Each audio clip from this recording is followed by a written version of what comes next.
Everybody, me again. One of those things I've been talking about making videos about for quite some time now is the bands and that I used to be in back in the day. I mean, I stopped playing the drums properly, if you could call it properly, back in about 1987, something like that. And I actually started playing the drums in about 1975, and I will tell that story about how I got into it at one particular time. But what never ceases to amaze me is how some of these bands are actually remembered. I used to play in bands up in the sort of Tunbridge Wells area, which is about 30 miles away from where I am now. Don't think we ever played any gigs in Hastings. Played in various other places and played in London and around sort of Kent and maybe bits of Sussex as well. I think played at the Six Bells in Chiddingly. I think it was about the nearest to this sort of area.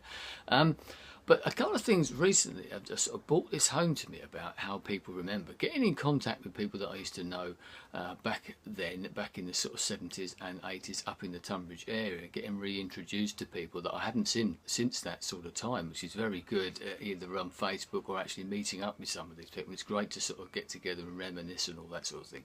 But I was up in Tunbridge Wells the other day with one of these people, Mark, who was in a band at that particular time as well, who actually was in one of the bands that I was in, the band called Dakka Dakka Dakka, which I'll come to again in a minute. And he was briefly a member, one of those sort of in-between times when we were going from a trio to a four-piece band, and we tried various people, and for one reason or another it didn't quite work out. Nothing to do with Mark. He went on and played in other bands that are a bit more, probably a bit more poppy than what we are, but there you go, or worse should I say. So we stayed as a three-piece for a bit longer than we anticipated. But talking to him and actually meeting a couple of his friends during the course of the evening over a couple of beers and reminiscing, talking about all that stuff, you realise about the sort of little scene that was going on in that particular area in Tunbridge and Tunbridge Wells in that sort of late 70s to mid 80s, I suppose, period. And the bands that I were in were fairly influential. You don't realise once again by talking to these people and some of the things that we were doing. We started taking coaches and with people on to with our fans to gigs either in London or even down to Basingstoke. I remember going on coaches down that way.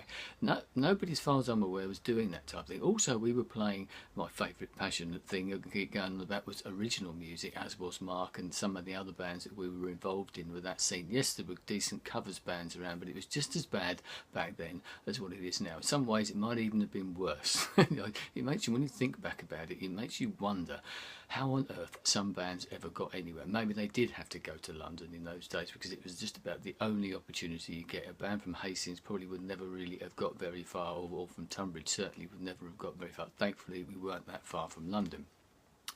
But talking to Mark and his friends throughout the course of the evening, it came across as that they actually remembered the band that I was in, Dakka Dakka Dakka. They was, oh yeah, I remember seeing them at something. I'm thinking, what? And they still remembered it. They could still remember the gigs. And oh yeah, I remember that band. They played here or they did that. And you think, wow. And a story Mark tells actually also was a band that I was previously in, which it all sort of evolved from, a band called Mandrake Root. Back in the sort of 70s, used to play gigs at the pub in Tunbridge, literally just down the road from where I lived. It's one of those places that used to have bands on. I think it was on a Thursday night. Most of them were covers bands, but we used to play there. Yes, we used to play covers, but we started playing our own music as well, which, as I said, was fairly unusual at that particular time. And even the cover versions we did, we tried to pick songs that other people wouldn't necessarily know. Mark mentioned one the other night by a band called Bebop Deluxe, a song called Made in Heaven. You hear it on the radio now on Planet Rock, and we play it on Hastings Rock as well as the Hams, but no one had really heard it at the time. And he remembered it from then. But Mark tells a story that because of watching that band, not necessarily me, but the guitarist, but the band generally, was one of the reasons that he actually got into playing in the first place. He thought, whoa, look at this. So anyway, because of that, one of the reasons because of that, and talking to these other people, is that I've actually started up a Facebook site. You can see it over there, and I shall put a link to it at the bottom of this particular video, because Mark and other people have suggested this to me before. Why not? It's free, it's easy to do, you can just bung stuff up on the internet, and so build it and they will come. I don't know how many people will come, but anyway, there's a site there now. You can have a look at it, you can have a laugh, because what I've been doing, I've been going through all of this sort of stuff. Once again, it's got me into doing that. I've been sending stuff off to Mark and posting it to other people, and I've put a couple of photos up before, band photos and things from all those years ago, and they usually provoke pretty good comments, amused comments. We all look different, don't we? I'm told that I don't look that different, but the hair is certainly different in styles or whatever. Unfortunately, I haven't got much now from the very early days, sort of the mid to late 70s. Unfortunately, I wish I used to have some of this. I even had sort of recordings, which I may still have, but photos and that,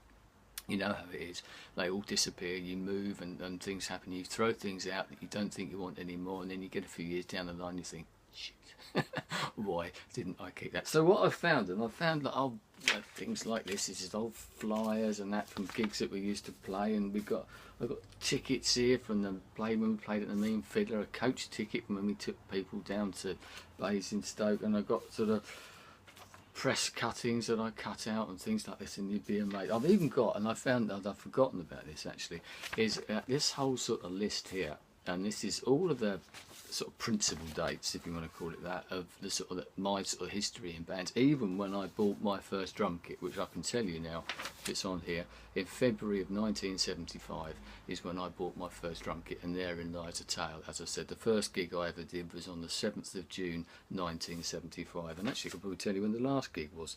It was on the 4th of July 1986, so that sort of 9-year period, all the gigs down there, all those sort of principal dates and that, and it gets you thinking about it and makes you know, talking to these other people, gets all those things.